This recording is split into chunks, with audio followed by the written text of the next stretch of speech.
هلا نحن كلياتنا صرنا فترة قاعدين وساكتين، عم نشوف وساكتين، ان كان على النت ولا ان كان اللي عم نشوفه على الواقع.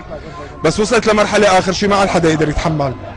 هدول جنودنا، هذا جيشنا، هذا اللي حامينا.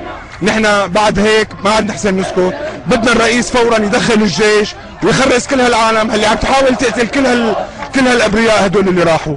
هذا الجيش هو حامي الوطن، هذا الجيش هو اللي وقف ضد الكل وضد الجميع. هذا بيكون جزاته، هذا نحن هي مكافأتنا لجيشنا السوري. انا هي رسالتي للسيد الرئيس وكل الموجودين هون، بدنا الجيش فورا يتدخل ويخرس كل هالعالم.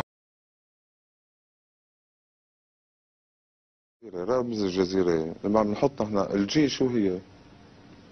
يعني هي بالأساس هي قناة يهودية تم شراءها من قبل دولة قطر، وهذا الشيء مثبت، واشترطوا عليهم يخلوا الجي اللي هي جيوش مشان تضل انه هي الجزيرة، تمام؟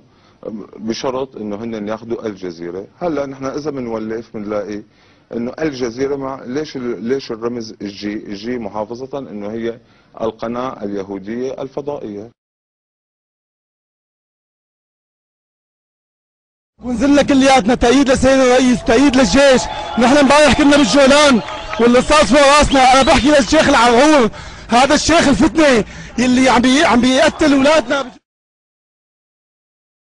نحن اليوم استفدنا من التجربة. نحن اليوم عم نعمل ابحاث، رح نعمل ماجستيرات ودكتوراه بالاعلام اللي عم تقوم فيه جزيرة، الاعلام السلبي.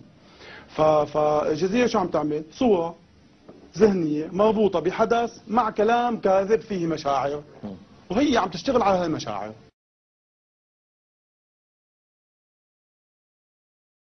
رح نعمل ماجستيرات ودكتوراه بالاعلام اللي عم تقوم فيه جزيرة، الاعلام السلبي.